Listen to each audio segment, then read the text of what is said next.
Se fait sécher les ailes celui-ci. Et alors? Tranquille quoi. Tu fais le beau. Ouais, il est sympa. Hein, il y a plein de vautours comme ça. Je sais pas comment il s'appelle celui-là. Il est. On en voit plein dès qu'il y a un bout de charogne ou une décharge. C'est très commun. Bon ben là, je savais pas quoi faire ce matin donc je fais du vélo. Hein, Tivel il sait faire que ça en fait. Et je monte vers le bled de Sylvia où apparemment il y a un très beau marché le mardi matin. Mais on est lundi, je sais pas si je vais rester là-bas. Je vais peut-être prendre une option de traverser la chaîne centrale là, un petit coup, pour redescendre côté est par là où je vais rentrer, et puis revenir par une autre route dans le coin pour finir de descendre jusqu'à l'équateur.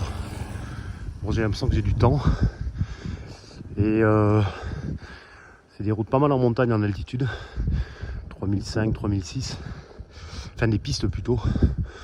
Donc je ferai ça si la météo est correcte. La météo c'est vraiment dur de savoir parce que quand tu regardes les prévisions, tous les modèles annoncent de la pluie tous les jours. Puis finalement ça précipite rarement. Mais on n'a quand même pas envie de se retrouver sur 50 bornes sur une piste boueuse à plus de 3000 mètres. Enfin disons que c'est faisable mais c'est moins les vacances. Et voilà, donc je vais voir un peu ça. En tout cas j'arrive dans des coins où c'est des réserves indigènes. Donc, notamment le marché de demain apparemment c'est les gens des montagnes qui descendent vendre leurs produits artisanaux ou d'agriculture.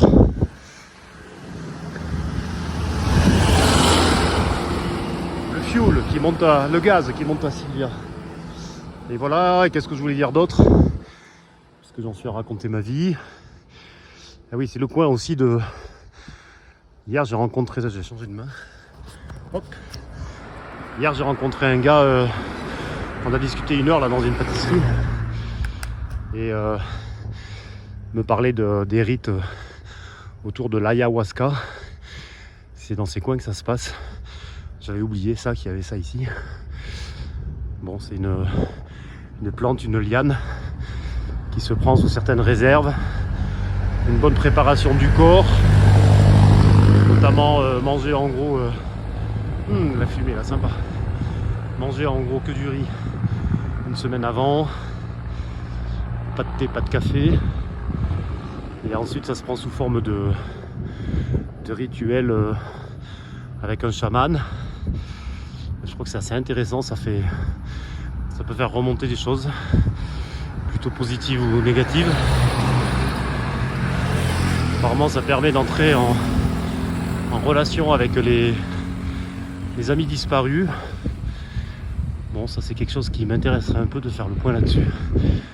Parce que je suis quand même le grand spécialiste pour balayer la poussière sous le tapis très très vite et faire comme s'il n'était rien arrivé. Je crois pas que ce soit la bonne méthode.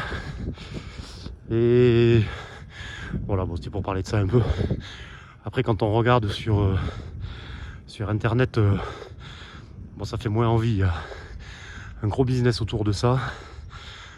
Des chamans qui peuvent ne pas vraiment en être.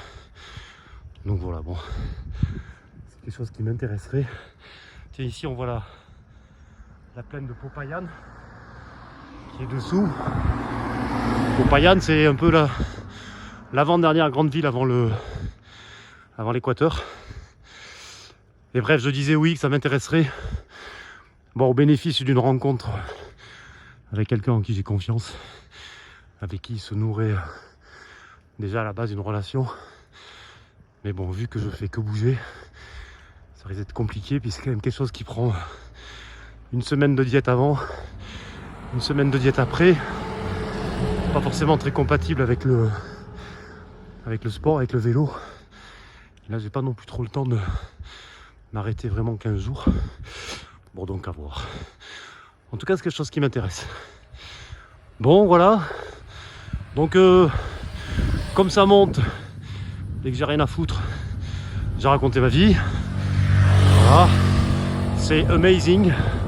incredible. The best road I ever took with a bicycle in my life. I have to make a movie to show to my friends how great Colombia is. This is an amazing country. So now I'm going to go because it's a very hard climb to Sylvia and I have to put all my energy. Bon, qu'est-ce que je voulais dire d'autre aussi? Oui, que j'ai bien repris de l'altitude. Cali, c'était à 900 000 mètres, je crois, à peu près. Et là, hier, j'étais déjà à 2000, en ayant fait des montées, des descentes. Et petit à petit, ça va remonter. Salut! Bon, voilà, allez, j'en ai assez dit. Ciao! À la prochaine!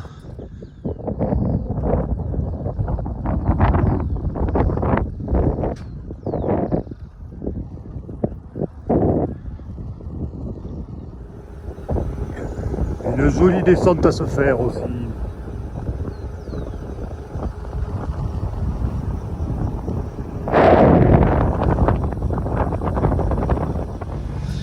Voilà le village de Sylvia.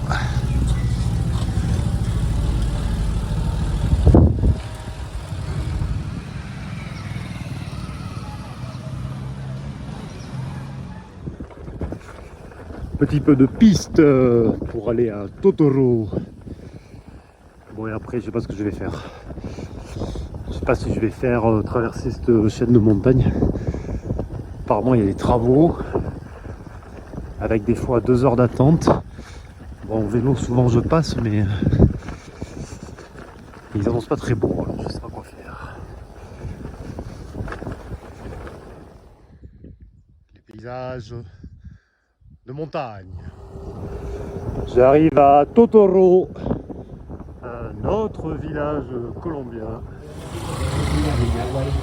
Póngala, allá arriba póngala, póngala, porque a usted le gusta poner, ya me dijeron. Acá la promoción, mire, bien pueda, siga. Promotionneuse, une Totoro. Bon, faut que je trouve quelqu'un qui me renseigne sur les hôtels entre ici et le prochain gros village que je ne peux pas atteindre ce soir. J'ai demandé à 3 personnes différentes, mais les gens ne savent pas. Allez, aujourd'hui je m'arrête tôt, je suis raisonnable. Le prochain hôtel est trop loin pour continuer à rouler. J'aurais bien roulé parce qu'il fait beau en fait, et je voulais profiter du créneau. Mais bon, on va se poser, oui, Rémi Tivel. Ah, et je le savais qu'il fallait pas bouger d'ici. Et de la bonne pluie là depuis 2 heures, et puis ça caille. On est à 2006 là. Et on sent que c'est pour la même altitude, il fait peut-être plus froid ici dans le sud que vers Bogota. Et quand il pleut, il pleut. Ça fait penser à 100 ans de solitude de Gabriel Garcia Marquez.